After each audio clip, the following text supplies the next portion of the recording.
Se aparecía un sapo, yo traía aquí, espantoso. Tengo llagas en la garganta, o sea, porque de pequeño padecí mucho de eso. Bueno, en una ocasión me llevaban, porque no iba, me llevaban a la iglesia, a la escuela dominical. Entonces había escuchado hablar de Dios. Entonces en una ocasión me acosté y dije, bueno, a ver, sé que existes, ya me lo dijeron, pero ahora demuéstramelo, sáname por favor. Me quedé dormido. En mi sueño yo vi cómo se abrieron los cielos, una mano descendió, tocó mi cuello y ¿saben cuándo me volví a enfermar? Nunca más, para gloria de Dios. En otra ocasión, cuando yo acababa de entregar mi vida a Jesucristo, se los he platicado a los jóvenes, fue una etapa maravillosa. No que no siga enamorado de Dios, pero hay una madurez y hay etapas diferentes. Pero en esa ocasión yo dejaba de comer para irme a orar a mi cuarto. Llegaba de trabajar, mi mamá me decía, ¿sabes qué? No era casado yo, ¿ya está servido? No, ahí espérame, voy. Ahorita salgo, me metía y oración, y oración, y oración. Y en un día, en una ocasión, fui llevado en el espíritu, fui puesto delante de Satanás, porque él me vio, me dijo, yo soy Satanás, y pues vamos a darle. ¿Por qué? Porque él me dijo, yo vengo por el arma de una persona. Y Dios me llevó en el espíritu a luchar y a clamar y a guerrear por el alma de esa persona. Entonces yo estaba en el espíritu, yo estaba en mi cuarto, estaba de rodillas, yo no sabía qué pasaba en mi cuerpo. Mi mamá dice que llegó porque escuchó mis gritos, me vio en el piso, se hincó al lado mío y empezó a orar en lenguas, empezó a guerrear mientras yo clamaba, guerreaba, hasta que esa alma fue liberada. Pero yo no voy a olvidar nunca los ojos de ese cuate. Yo sé quién es, yo lo he visto. Y no para gloria mía, es para gloria de Dios, porque no me gustaría volver a verlo, créanmelo.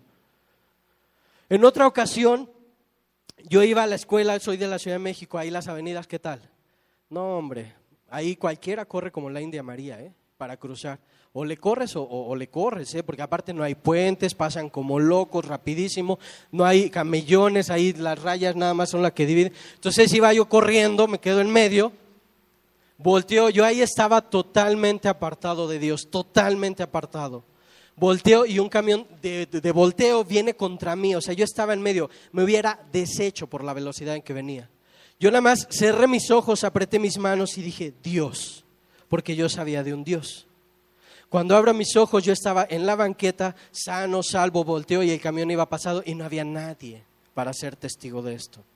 Y yo le doy gloria a Dios, porque le digo, tú tienes un propósito, me ha guardado de la muerte no sé cuántas veces.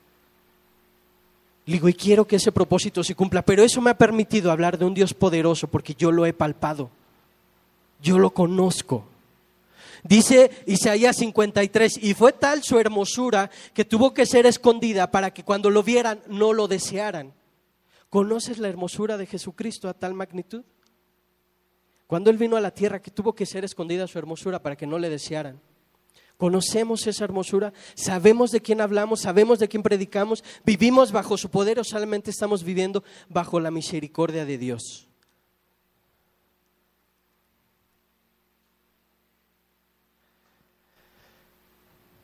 Fíjense que algo bien importante, la iglesia primitiva, el libro de los Hechos es el único libro que no se ha cerrado.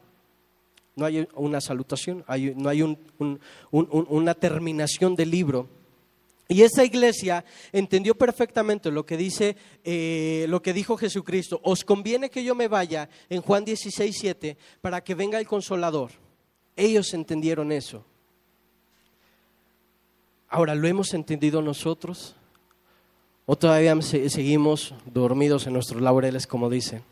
La iglesia primitiva aprendió eso. Y si nosotros leemos acerca del libro de los Hechos, vemos prodigios, milagros, conversiones, 5,000, 3,000, cuando una persona hablaba. Es bonito, a mí me da gusto ver que hay gente que está llegando, gente dentro de la iglesia que está llegando a puestos importantes, sobre todo aquí en San Luis, o al menos está luchando para llegar a eso. Pero saben que si ustedes están llenos del Espíritu de Dios, ustedes se van a parar delante de los gobernadores, delante de los presidentes y le van a hablar y le van a decir, ¿sabes qué? Si tú apruebas el aborto, la sangre va a venir sobre ti, sobre tu vida, sobre tu familia, porque está escrito que es una vida. Y dice Dios que si tú eres homicida, vas a ser juzgado conforme a eso. Y dice Dios, y empezar a decirle, eso es lo que quiere Dios. Porque eso es lo que hacían ellos. Que sanemos enfermos, que proclamemos el evangelio. Hay tendencias que se viven en estos últimos tiempos, que yo respeto, no juzgo, pero hay tendencias en las que se olvidan de eso y se enfocan en otras cosas. Pero permítanme decirle, yo siempre lo he dicho, y en la Biblia está, la Biblia no se contradice, Dios es un Dios de equilibrios.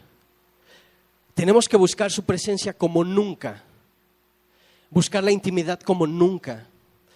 A ver, ¿de aquí cuántos oran durante 20 minutos al día? Gloria a Dios, ya no me voy para arriba porque es imposible. Ustedes son maravillosos, fírmenme la Biblia, por favor, ¿no? Son mis ídolos. No, ¿por qué? Porque no le damos el tiempo que Dios merece. Deberíamos estar orando, si habláramos así como que fríamente, 2 horas 40 minutos al día.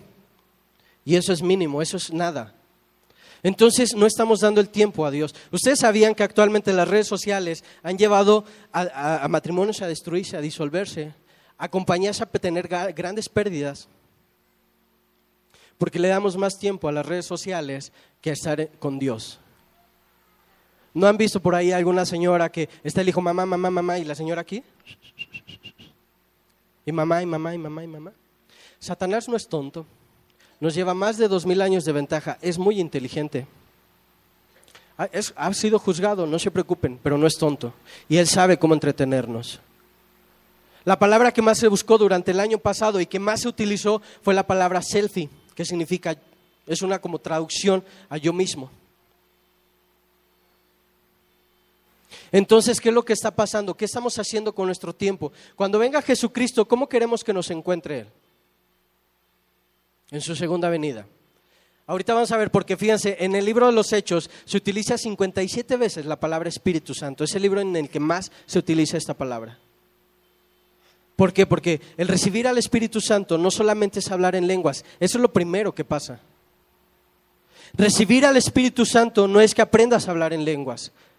Es lo primero que pasa. Recibir al Espíritu Santo es vivir bajo el poder de Dios, es orar por los enfermos y que sanen, orar por los endemoniados y que sean liberados, es caminar con prodigios y milagros y que no tengas temor de abrir tu boca para hablar del Evangelio de Dios. Eso es recibir al Espíritu Santo. Yo escuché una frase, leí una frase que me encantó, me la apropié y de ahora en adelante la diré. El recibir el bautismo del Espíritu Santo no es hablar en lenguas, es controlar la que tú tienes, es controlar tu lengua. Está padre, ¿no? Porque pues luego no hay con la tijera y no, es que fíjate que... Pero es para que oremos por el hermano, ¿verdad? Bueno, entonces vamos a Mateo 24, por favor.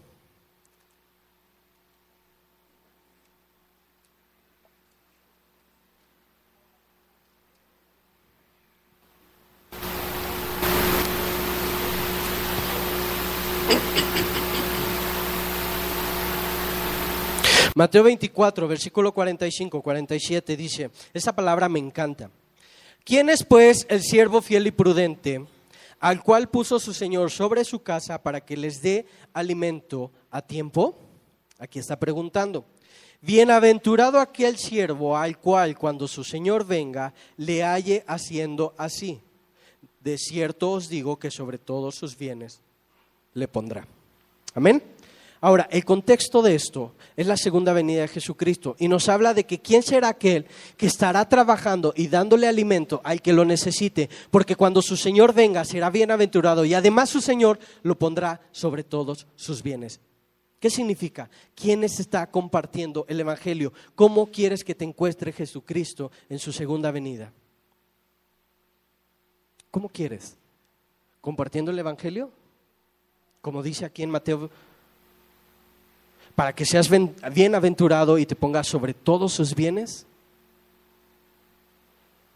Entonces, ¿ustedes creen que es justo y es válido que no haya crecimiento? ¿Es justo y es válido que no compartamos? Que en vez de hablar de Jesucristo en nuestro trabajo, hablemos de otras cosas que al final son vanidad. ¿Es justo? No. No se vale. No se vale por él. Ahora, en Isaías dice, aún así dice Isaías también, en donde algún día Jesucristo verá el fruto de su aflicción, porque si no lo hacemos nosotros, alguien lo hará. Y si no las rocas, y si no las burras, pues una burra ya habló. Dios se va a valer de todo. Amén. Entonces tenemos que cambiar nuestra perspectiva de ver que ese versículo de Hechos 1:8, y recibiréis poder cuando haya venido sobre vosotros el Espíritu Santo y me seréis testigo. Cambien eso y pongan en su mente y recibiréis el poder y podrás hacer todo lo que hizo Jesucristo y aún mayores cosas cuando venga el Espíritu Santo sobre ti y me seréis un mártir en todas las naciones. Entonces, si nosotros vivimos así, cambiará nuestra forma de vivir. Empezaremos a conocer a ese Dios de cual nos habla la Biblia. Él quiere que trabajemos para que nos ponga en alto. Fíjense, hay otra persona que también vivió de la misma manera. Jesucristo vivió en las dos etapas. Vivió bajo la misericordia y bajo el poder de Dios. Jesucristo. Él, desde que nació hasta antes de ser bautizado, vivía bajo la misericordia de Dios. Dice la palabra que en esa época nos menciona muy poco. Dice, y crecía en espíritu, en estatura, en sabiduría y en gracia ante los hombres. Se acabó. Por eso les digo, qué bueno que han vivido bajo la misericordia de Dios.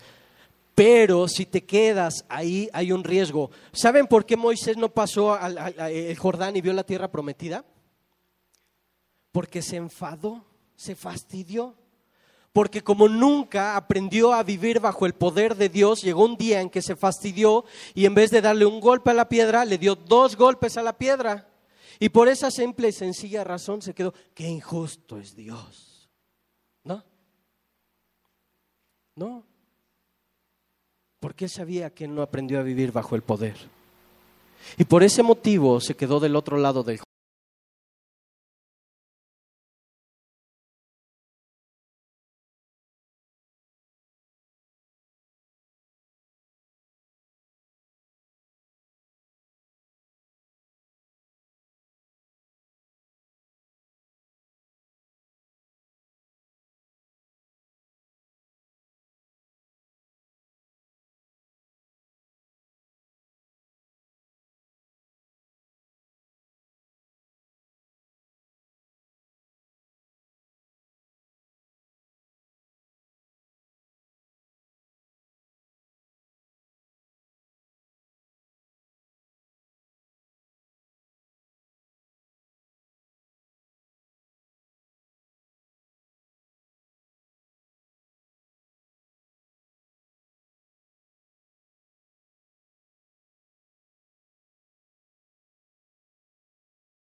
Pesado, se cayó mi hijo, se fracturó el brazo en la escuela, el de 2 años se cayó y se fracturó.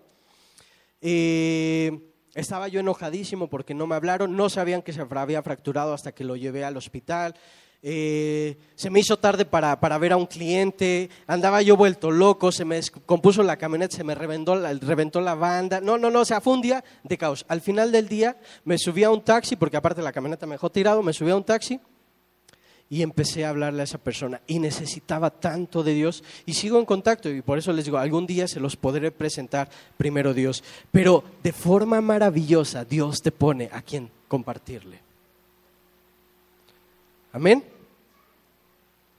Entonces, ¿cuándo Jesucristo empieza a vivir bajo el poder? Cuando es bautizado y el Espíritu Santo viene sobre él. Ahí comienza su ministerio y vemos todos los prodigios que hizo él, todos los milagros que hizo. Pero algo que yo les decía a los jóvenes el día de ayer, tenemos que ser proactivos porque si se dan cuenta somos reactivos y es cultural y es pésimo. Tenemos que aprender a ser proactivos para que Dios nos bendiga. ¿Qué es ser proactivos? ¿Cuántos están sirviendo, aunque sea de diácono? Bueno, no menosprecio por haber dicho esa palabra. ¿Cuántos están sirviendo como diáconos? Pues los diáconos que están, ¿verdad? ¿O cuántos están en un ministerio sirviendo? ¿Cuántos van a la cárcel? ¿Cuántos van a Caja Roja? Aparte de los que tienen que ir. ¿Cuántos estamos porque empiezo por mí mismo.